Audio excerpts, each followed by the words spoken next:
in two parts. So why would players want to go to the Abyss, and why would they want to engage in PvP and try to control castles within the Abyss? Basically, the Abyss is a hunting ground for high-level characters. So once you reach a certain level, of course you can level up in non-Abyss areas until you reach maximum level, but it won't be as efficient as when you're hunting in the Abyss, which will have all the higher level mobs. If you want to quickly and really efficiently reach the maximum level, it would be very wise to go to the Abyss and kind of level up there, because but it has its risks because it's a PvP free area and you can be attacked by the enemy faction at any given time. So it will have the risk of that risk element, but that is deliberate because we want the players to be gradually introduced to the element of having to fight your enemy faction.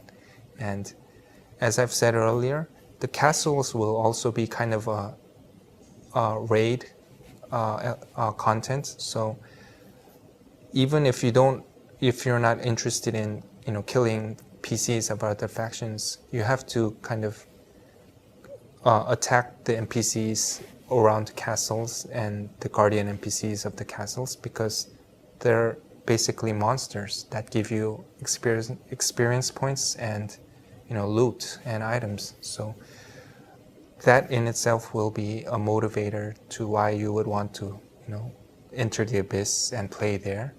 And the second part was, so once you actively participate in attacking castles and trying to control them, it will have also very direct benefits, because castles will have trader NPCs that sells items that aren't available in other areas. And once you gain control of a castle, you will be able to use the NPCs that spawn at that castle.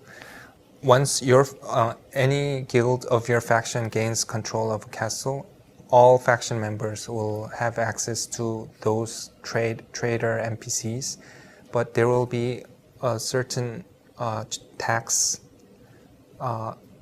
within those transactions, and all that tax will go to the guild that controls the castle. So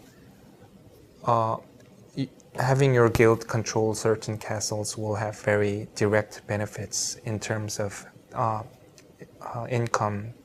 tax income. When you control a castle, you will kind of have more direct access to the hunting grounds and around the castle. So maybe leveling up and gaining killing mobs and getting some items will become easier once you control a certain castle. So that's kind of an indirect benefit of gaining control of a castle.